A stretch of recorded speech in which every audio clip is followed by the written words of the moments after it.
Hello everyone, आप सभी का स्वागत है हमारे म्यूज़िक क्लास में। पिछली क्लास में मैंने आपको बताया था कुछ बेसिक स्वर। बेसिक स्वर कौन कौन से हैं? सा, रे, ग, म, प, ध और नी। ये बेसिक स्वर हैं। आज हम लोग जानेंगे लय और ताल किसे कहते हैं।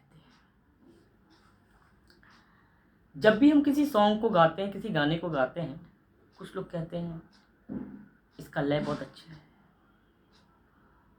इसका लय कुछ बुरा है। बट ये आखिर लय होता क्या है? लय कहते किसको हैं? संगीत में समान गति, इक्वल स्पीड, या फिर कह सकते हैं समान चाल में चलना, उसे लय कहते हैं।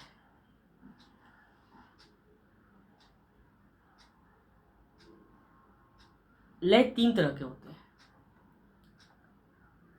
विलंबित, मध्य और द्रुत। बिल्कुल धीमा, धीमी चाल,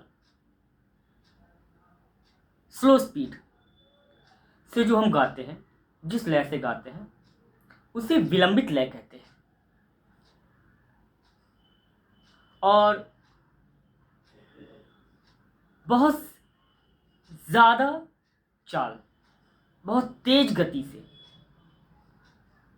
जब हम गाते हैं तो उसे द्रुत लय कहते हैं। और इन दोनों के मध्य ना बहुत ज़्यादा और ना बहुत कम, ना बहुत धीमा, उस लय से गाते हैं तो उसे हम मध्य लय कहते हैं।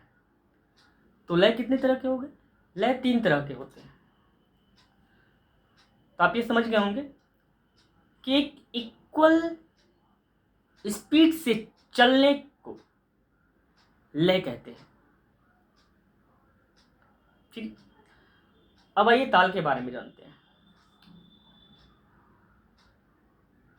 लय को नियमित संख्या में बांटना, जब हम मध्य लय, विलंबित लय और द्रुत लय को जब एक नियमित संख्या में बांट देते हैं तो उसे मात्रा कहते हैं। और मात्रा का अगर दूसरा नाम दें तो उसे हम ताल कहते हैं।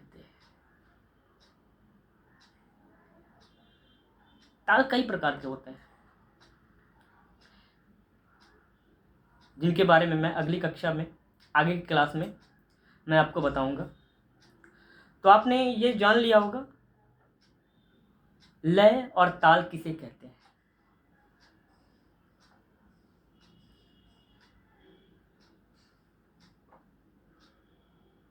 तो एक बार फिर से हम स्वर को, जो बेसिक स्वर थे, उनको आरोह और अवरोह क्रम में, असेंडिंग एंड डिसेंडिंग ऑर्डर में हम लोग एक बार गाएंगे।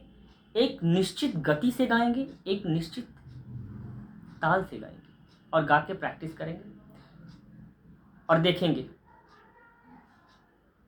कि लय और ताल किसे कहते हैं, क्या होता है।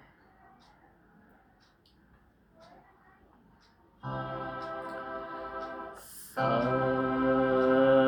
रे,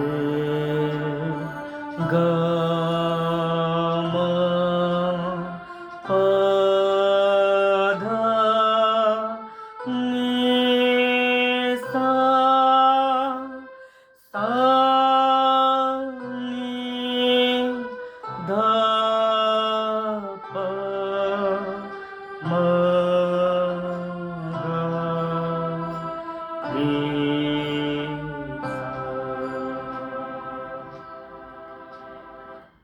तो आज के लिए बस इतना ही। आगे मैं अगली कक्षा में आपको बताऊंगा कुछ अलंकार के बारे में और उससे जुड़ी कुछ और चीज़ों के बारे में। Thank you.